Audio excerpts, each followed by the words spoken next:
that in the Lord Jesus Christ, the great answer to that question of the ancient world, what is beauty, is answered.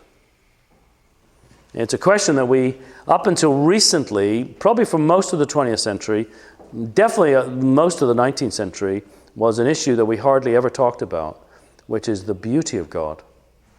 I know in recent days this discussion has been reinvigorated, but pretty well everybody up until Stennett's day, Jonathan Edwards. If you read it, you can't read Edwards and just not be overwhelmed with the realization that as Edwards contemplated God, he was overwhelmed with the beauty of God. And in fact, theologians regularly talked about the beauty of God. And somewhere in the 19th century, and it's actually at the end of the 18th, early 19th, the beauty of God gets dropped as an attribute. And that's because in the 18th century, there's a sea change that takes place.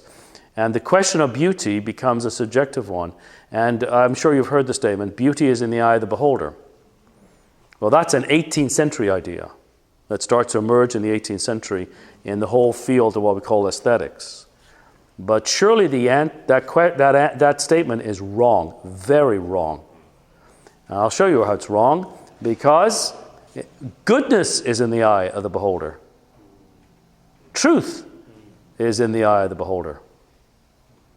Three great questions. What is beauty? What is goodness? What is truth?